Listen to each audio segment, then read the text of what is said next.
pessoal.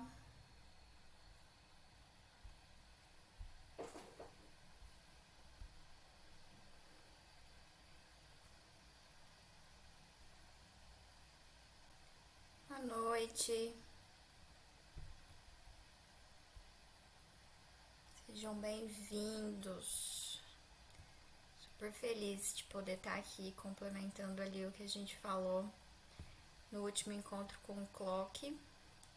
Desculpa estar em duas telas aí, a transmissão tá acontecendo por duas telas, então de vez em quando eu vou virar aqui o rosto para configurar aqui a outra tela.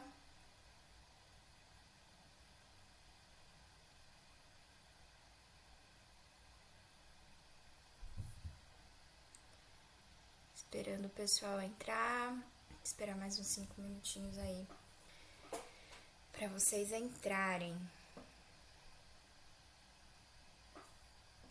Tudo bem? Boa noite. Olá, boa noite. Sempre bom estar aqui falando com vocês.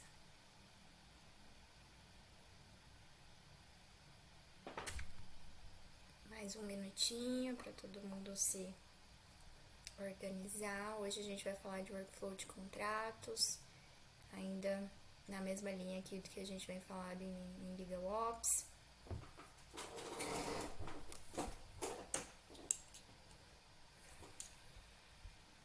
Vamos lá, esperar mais alguns minutinhos.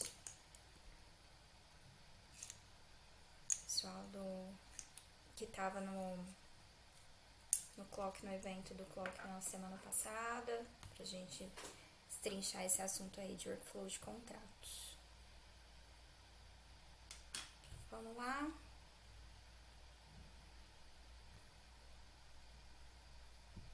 Então vamos começar, tá? Boa noite, pessoal. Feliz por vocês estarem aqui. Nossa live que é normalmente na terça-feira, hoje eu passei para segunda, porque amanhã eu vou estar em viagem, vou estar trabalhando na sede da empresa. E a sede da empresa fica no interior de São Paulo, então eu vou estar me deslocando ali a trabalho. Então vamos lá, vamos falar de workflow de contratos. É uma continuação do que eu falei na última reunião do Clock de benchmark, que a gente acabou falando ali um pouco sobre fluxo de contratos, desenhos de workflows, o início ali, né, de um trabalho de mapeamento e desenho de todo o fluxo de contratos que a gente tem dentro do departamento jurídico. Para quem não me conhece, eu sou a Patrícia Nascimento, eu sou advogada, pós-graduada em administração de empresas e em direito corporativo. Tenho aí mais ou menos uns 10, 12 anos de carreira jurídica dentro de departamento jurídico e hoje eu sou especialista em LegalOps, né, em questões voltadas para operações jurídicas. E hoje a gente vai falar aqui um pouco sobre o workflow de contratos, tá? Então vamos começar? Só para contar um pouco e contextualizar um pouco, eu normalmente começo a área de LegalOps mapeando alguns processos, tá? E nesse mapeamento a gente elabora uma matriz de risco. Com essa matriz de risco a gente cria alguns planos de ação para mitigar de fato esses riscos, né? Parece muito com um programa de compliance. Então, na verdade, nem sempre são riscos, às vezes são gaps, às vezes são, né? Com certeza são gaps.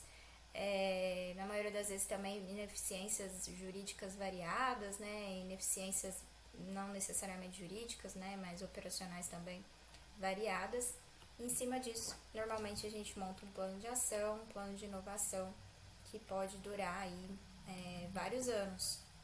LegalOps também está muito ligado a questões culturais, né? A gente olha muito questões de cultura interna dentro do departamento jurídico e também no ambiente que a gente está inserido. Nosso trabalho tem interseção muito grande com outras áreas da companhia. Então é muito importante a gente ter esse olhar para questões culturais. Como eu já falei aqui em outros momentos, né? Falei um pouquinho da mandala do Clock. Se a gente observar a mandala, alguns pontos ali são muito voltados para desenvolvimento e treinamento. E isso é super relevante para o Ops, né? A gente faz um trabalho de mudança de cultura dentro de Ops. Isso é super importante. Pessoal do Instagram, tudo bem? Deixa eu ver se meu microfoninho tá funcionando. Porque da última vez vocês falaram que o áudio não tava tão legal. Então eu vou usar o microfoninho hoje pra dar aula, tá? Vamos ver se funciona bem. Tô muito moderna, né? Depois dessas gravações. Acho que funciona melhor. Eu juro que a próxima vez eu vou usar o quadro, tá? O quadro é bem legal pra trabalhar. Vou usar o quadro da próxima vez, nas próximas transmissões. Então, bom, eu vou compartilhar minha tela. Vocês sabem como eu gosto de trabalhar, já mostrando na prática como que funciona tudo. Então, vou compartilhar minha tela. Pessoal do Instagram, entrem no LinkedIn. O LinkedIn, ele tá ali no link da minha bio. Pelo LinkedIn, vocês vão ter uma transmissão melhor. No LinkedIn, as ferramentas de compartilhamento de tela, elas são mais eficientes, tá? Então, entrem ali no meu linkzinho da bio e assistam a live pelo LinkedIn, que o resultado vai ser melhor, tá, pessoal? Então, vamos lá. Não dá aí muito pra ver a tela direto pelo Instagram, mas aqui no LinkedIn eu vou transmitir a minha tela. O primeiro ponto que a gente vai olhar é, de fato, mapeamento, tá, pessoal? Então, a gente vai olhar questões ali de mapeamento e, como eu já mostrei aqui em outro momento, eu uso muito o Miro para mapeamento. Então, eu vou compartilhar minha tela aqui com vocês para vocês verem um mapeamento de workflows de contrato que eu fiz, que é um exemplo, tá? Então, é um exemplo. Eu vou passar a compartilhar minha tela aqui para vocês verem meu rostinho e a tela, tá bom? Vamos lá? Tem dia que o StreamYard só funciona o que quer. Hoje parece que é um dia desses. E muitas das vezes eu não consigo ver o que vocês estão vendo, tá, gente? Se ficar muito ruim a transmissão, por favor, me avisem. Eu vou apresentar aqui, compartilhar minha tela. Acho que a transmissão tá ruim no Instagram, né? Mas vamos lá.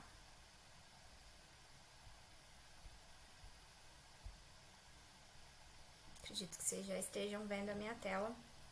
O Miro, essa ferramenta que pra mim é incrível, né? Já falei, é a segunda vez que eu falo do Miro aqui. E é através do Miro que eu faço mapeamentos. Óbvio que antes desse mapeamento eu faço uma entrevista. Eu não vou compartilhar aqui porque eu tô fazendo de fato uma entrevista e é da minha atual empresa. Eu não compartilho dados das empresas que eu trabalho, exceto se for autorizado. Então, eu tô compartilhando tudo fictício, tá, gente? Mas estou super disponível para bench, não só da minha empresa atual, como das outras que eu trabalhei, desde que, obviamente, sem compartilhar dados sigilosos. Então, vamos lá. Aqui no Miro, né, vocês já viram, eu tô sem mouse para variar, vocês já viram como que eu trabalho. Então, basicamente, o Miro, ele tem aqui alguns layouts. Eu vou mostrar o Miro um dia para vocês isoladamente, tá? Do zero, para vocês verem como que a gente faz a criação dos workflows. Mas, basicamente, aqui no Miro você tem acesso a esses formatos ou layouts prontos para que você consiga fazer todo um trabalho de mapeamento de fluxos, né? Então, desde a entrada da solicitação de um contrato até aqui, no caso, eu mapeei até a assinatura. Óbvio que depois da assinatura tem o workflow de gestão, mas aqui é desde a solicitação do contrato até a assinatura. Como eu falei lá no evento do Clock, Eu falei rapidamente, mas basicamente os workflows de contratos, eles seguem esse layout, né? Alguém na área vem solicitar o contrato. Essa solicitação hoje, na maioria dos jurídicos, ela tá por e-mail, e isso, né, é um certo risco pra gente, tendo em vista que hoje a gente, tratando assuntos por e-mails, né, a quantidade de e-mails que a gente recebe e a forma que a gente faz a gestão desses e-mails e da urgência dentro desses e-mails, ela é muito relativa, então muitas solicitações podem cair no esquecimento. E hoje é nosso maior risco, né? Ter ali tudo em e-mail, com históricos que podem ser perdidos, com eventual saída de um colaborador, ou eventualmente você se perder mesmo no fluxo de contratos, né? Na solicitação, nós acabamos sendo mais urgentes, né? Mais imediatistas, mas depois que o fluxo é aprovado, normalmente a gente esquece, né? Conferir assinatura, etc. Follow-ups, a gente acaba esquecendo, né? Então, bom, aqui nesse exemplo a gente tem uma solicitação de contratos, vocês vão ver que está em parênteses entre o forms, mas a gente vai falar isso daqui a pouco. Normalmente, a gente controla essa tarefa ali até pelo próprio e-mail, ou até por uma agenda, ou outro formato. Aqui vocês vão ver que está um exemplo aqui em parênteses planner, mas vocês vão entender o porquê. Normalmente, a gente não divide por tema do contrato. Eu cheguei a falar isso lá no nosso encontro com o pessoal do Clock sobre business partners, né, BPs. Eu gosto muito do conceito de business partners, que basicamente é o seguinte: um advogado ou uma pessoa da área técnica cuidando dos assuntos das áreas dentro da companhia. Então, desde o comercial, RH, né, back-office no geral, marketing. O comercial, às vezes, se desdobra em várias BUs, né, por atividade. Então, tem várias frentes ali dentro do comercial. E eu gosto muito desse conceito de BP, Business Partner. Essa pessoa acaba ficando ali responsável por todo o fluxo de um contrato, desde quando chega no jurídico até o resultado final. Nosso maior objetivo em Legal Ops é focar em resultado, na entrega. E hoje, né, acho que todo mundo concorda que o jurídico é muito taxado de repassador da informação, né? Tá parado no jurídico, o contrato ficou no jurídico, enfim. Mas a verdade é que um fluxo de contratos, ele circula por várias frentes, né? Várias etapas. E o problema maior é uma cultura que existe intrínseca dentro das empresas de que o contrato é do jurídico.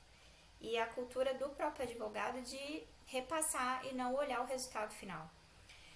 Quando alguém solicita um contrato, o que normalmente a pessoa está esperando é aquele documento final, é o documento assinado para ela poder seguir, né? Ou com a contratação, ou com a venda, etc. Ela não está ali focada na jurisprudência específica daquele assunto, ela está focada na entrega dela, em vender ou em comprar, né? Então, às vezes a gente esquece disso, esquece da experiência do usuário e acaba olhando só para a nossa caixinha. Então, se a nossa caixinha é só analisar o contrato, a gente analisou o contrato, beleza, cumprimos o nosso SLA, cumprimos o nosso papel. Mas não, o nosso papel é até o arquivamento e gestão daquela minuta, entender os prazos ali, o resultado que aquela minuta vai dar, eventual prazo de atualização monetária, prazo de vigência, cláusulas que podem impactar em outras áreas da empresa, contratos que têm cláusula de exclusividade, não compete, não solicite. Isso impacta, né, de forma geral dentro de uma companhia. E a gente acaba olhando só para a nossa caixinha, que é aquela primeira análise do contrato. E não, nosso papel aqui como BPs, e por isso que eu gosto desse contrato, é a entrega do resultado final. A entrega do contrato até que ele seja cancelado, durante toda a gestão do contrato ali, tá? Então, bom, falei desse conceito de BP, vou falar um pouquinho do conceito de homologação de fornecedores, tá? Muitas das vezes, quando a gente tem ali uma área de facilities, uma área de compras centralizada, e mesmo que ela for pulverizada, né, isso pode ser um ponto de compliance, mas mesmo que todo mundo compre dentro de uma empresa, alguns dos nossos fornecedores, eles precisam ser avaliados. E por quê? Vou responder a resposta oficial que a gente tem usado por uns anos, né, como resposta. Por compliance. Por compliance. De fato, a gente precisa que os nossos fornecedores, a nossa cadeia, né, inteira, ela esteja em conformidade. A gente não pode sair aí contratando um fornecedor que foi acusado de trabalho escravo, contratando aí um fornecedor que foi acusado de um desastre ambiental. Então é muito importante que a gente verifique se esse fornecedor ele é compatível com o que a gente deseja para a nossa cadeia industrial, para a nossa cadeia comercial, para a nossa cadeia operacional, independente do ambiente que você está inserido. Algumas empresas são mais reguladas nesse sentido do que outras, tá? E aí, nesse sentido, o que vai acontecer? Por ela ser mais regulada e ter alguma obrigação legal de atender esses requisitos de know your supplier, né? A gente fala know your client, know your supplier, know your employee. Algumas empresas que eu trabalhei que são reguladas, né? No setor ali de seguros, bancos, etc. Empresas de capital aberto no geral, elas precisam fazer essa homologação não só dos fornecedores, mas também de alguns clientes, né, key accounts, algumas pessoas-chave dentro do ecossistema do negócio em que elas estão inseridas, tá? Então, essa parte de homologação do fornecedor aqui é toda uma trajetória também. Muitas das vezes a gente tem que verificar a capacidade financeira desse fornecedor, ou seja, ele tem capacidade de entregar o que ele está oferecendo, o que a gente está contratando. Risco trabalhista, ele está ali contratando seus empregados, pagando salário em dia, FGTS, INSS, etc. Risco ambiental, às vezes é uma empresa ali que vai fazer uma atividade que pode ter um risco ambiental. Será que ela está certificada? Será que ela tem a capacidade, não só técnico-financeira, mas a qualidade? Ela segue a BNT, ela segue todos os requisitos para a atividade dela? Não sei. E nisso a gente tem que passar por um processo ali de homologação. Muitas das vezes a gente usa alguns sistemas para homologação de parte disso, né? Então consultas desde a SPC Serasa até a base de processos, consultas ali gerais, algumas ainda bem manuais, mas em sua maioria, né, mídia negativa, elas já são feitas por algum sistema. Eu cito aí o Cronos, a Nelway, já usei também Nexus Lexis, já usei, uma da Ernst Young. Hoje o mercado tem vários sistemas para fazer esse tipo de consulta. Mas vamos lá, um dia a gente para falar de homologação de fornecedor. BP recebeu a tarefa, hoje eu tô cansada, vocês estão vendo aqui. BP recebeu a tarefa, né? Vamos supor que é ali um advogado especialista em trabalhista e ele recebeu a solicitação de analisar um contrato de trabalho. A gente está numa fase ali de revisão dos contratos de trabalho, por exemplo, tá? O advogado trabalhista recebeu, tá? Eu coloquei essas flagzinhas aqui porque foram comentários que eu fiz durante a apresentação, mas normalmente a gente faz uma divisão dos BPs com base ou em complexidade ou em assunto. Então, coloquei minuta padrão, normalmente fica com time mais júnior, por quê, né? Muitas das vezes a gente tem um TIC, termos e condições, que é um contrato de adesão, minutas padronizadas, automatizadas, e isso fica ali com o time mais júnior. Minha bateria vai acabar em 17 minutos e eu esqueci o carregador na sala. Mas acho que a gente vai conseguir concluir. Então, bom, a gente ali nesse momento, né, essas caixinhas de losango são sempre decisão.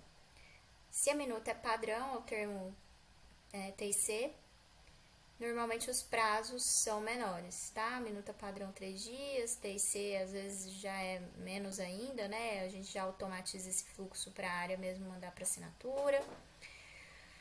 Então, como vocês veem aqui, não padrão, sugerir esse prazo de 7 dias. No mercado a gente tem ali 5, 7 dias para isso. Óbvio que depende do volume, depende do time, cada jurídico vai ser um jurídico, né? Muitas das vezes a gente tem um workflow de aprovações, então outras áreas vão precisar aprovar esse contrato. Por exemplo, é uma compra grande. Às vezes o valor precisa ser aprovado por conselho, eu vou ter que fazer uma ata de reunião de conselho para isso. Ou não está previsto em orçamento, nosso CFO vai ter que aprovar, né? Ou eventualmente tem ali uma cláusula mais técnica de LGPD, de fluxo de dados. Eu vou ter que falar com meu pessoal de cibersegurança. Então, muitas das vezes esse contrato ele não fica só com o jurídico para aprovar, né? Às vezes até o próprio gestor do contrato tem que aprovar alguma questão específica. Então, tem algum fluxo aqui de aprovação de outras áreas, dependendo de governança, né, de cada empresa, ou como as aprovações são feitas, as delegações de autoridade, esse contrato vai passar por outras áreas. É super importante a gente desenvolver esses prazos e esse fluxo aqui, tá? Bom, o pessoal aprovou, o jurídico vai fazer seus comentários ali, né? Ajustar eventualmente se for uma minuta do terceiro, se for uma minuta nossa, que já foi enviado pela área para o terceiro e teve ajustes, o jurídico vai ter que aprovar ou não. Então tem um fluxo ali do jurídico revisar aquela minuta, se caso ela teve algum ajuste. Teve algum ajuste do nosso, né, ou do terceiro? Sim. Teve ajuste nosso, passou por nós novamente, teve ajuste do terceiro, desculpa, na nossa minuta padrão, passou por nós aprovamos esses ajustes. Envio dos dados para assinatura, início do fluxo de assinatura, tá?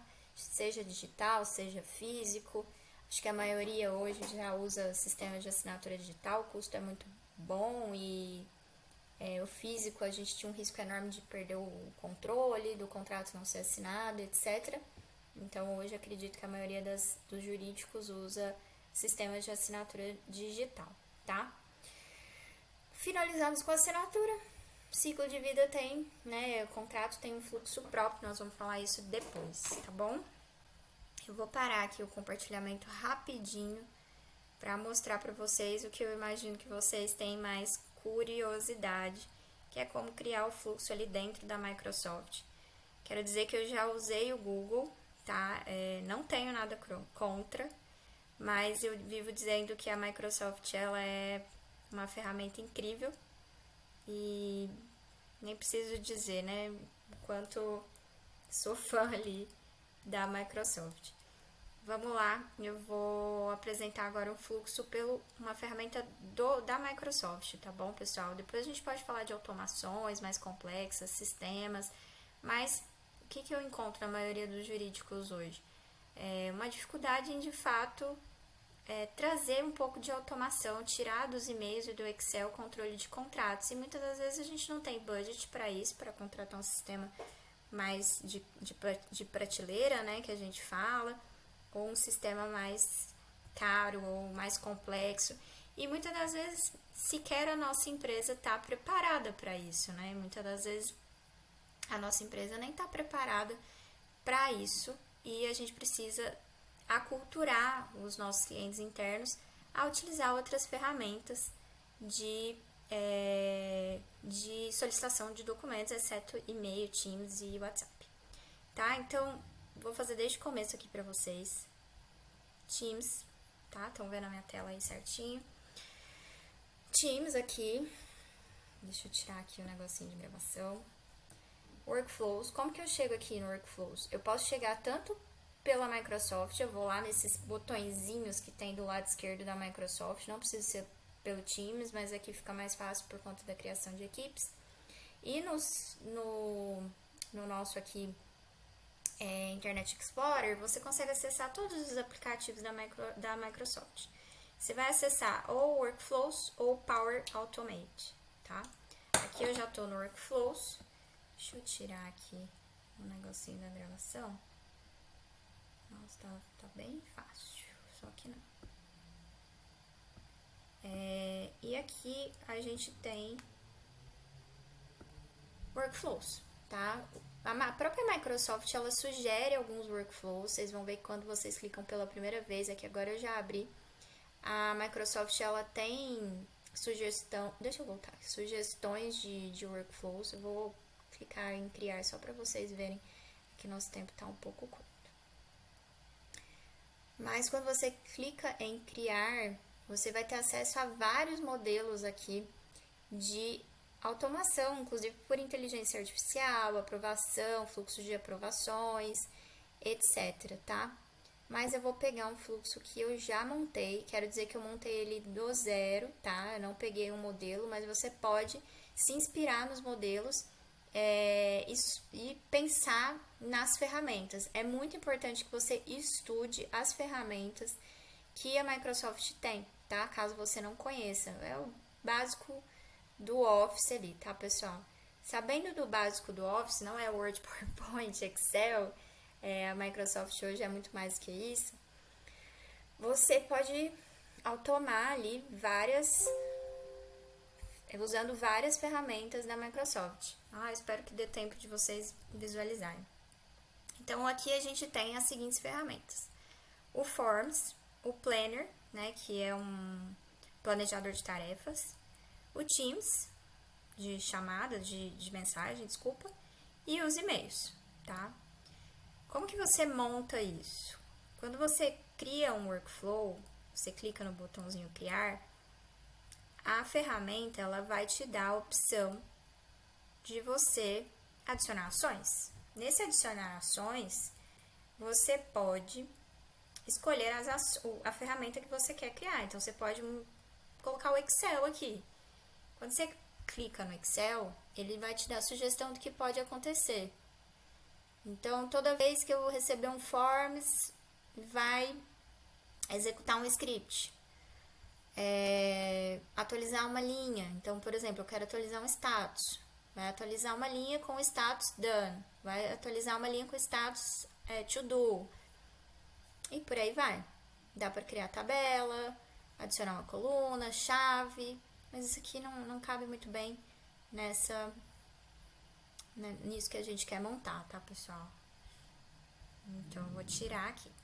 O que é a ideia aqui? Forms, tá, pessoal? Forms é a porta de entrada. Eita, tá travando meu Teams. O Forms é a porta de entrada aqui, tá? Então, quando alguém preenche o Forms no portal de contratos que a gente criou, eu vou mostrar para vocês se der tempo. Quando alguém preenche um Forms, a gente vai receber uma resposta e essa resposta vai ter detalhes. No momento que ela teve ali o seu preenchimento concluído, ela vai criar uma tarefa, tá? Dentro desse criar tarefa, as pessoas vão ser acionadas, né? Vão ser notificadas pelo Teams e a gente vai acabar.